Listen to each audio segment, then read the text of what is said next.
बड़ा पुत्र होता है उसमें पिता के कोई ना कोई लक्षण जरूर रहते हैं। या वो देखने में पिता के जैसे होगा, या स्वभाव में पिता के जैसे होगा, या प्रभाव में पिता के जैसे होगा। भैया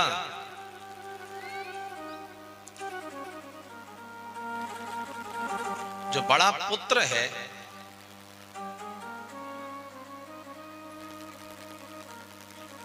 उसे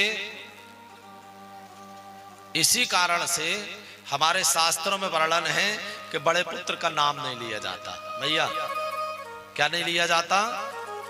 बड़े पुत्र का नाम नहीं लिया जाता है। इसलिए पहले के समय पर लोग बड़े पुत्र को कहीं भैया कहीं बब्बू ऐसा कुछ कहते थे ना। अच्छा देखो बतलाते हैं, संसार में किसका किसका नाम नहीं लेना चाहिए।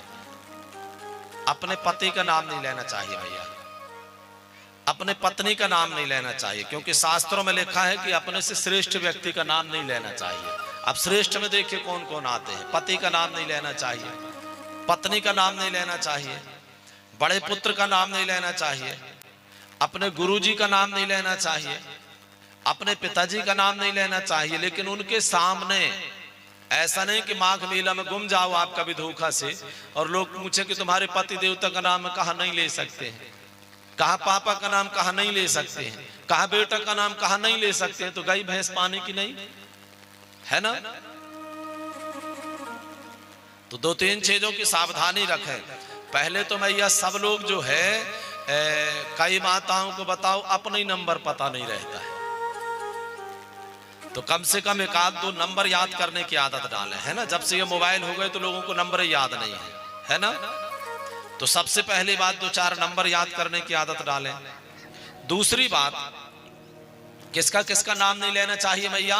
पिता का नाम भी नहीं लेना चाहिए, माँ का नाम भी नहीं लेना चाहिए। लेकिन उनके सामने आप अगर पीछे हैं ना बाबूजी, तो अपनी पत्नी का नाम बता सकते हैं, अपने पति का नाम बता सकते हैं, अपने गुरु का नाम बता सकते हैं, अपने पिता का नाम बता सकते हैं। उनके सामने लेने से बचना चाहिए। और अगर आपको घर पर अब सोचे कि आप घर में क्या करके बुलाएं, अब आजकल ये जियो जी का जमाना तो खत्म हो गया, क्या कह के बुलाएं, है ना। तो प्रेम का एक कोई नाम अलग से रख लें, प्रेम का एक कोई नाम अलग से रख लें, वास्तविक नाम से बसना चाहिए। समझ गए भैया। तो बड़े पुत्र में पिता के कोई ना कोई गुण अवश्य होते हैं।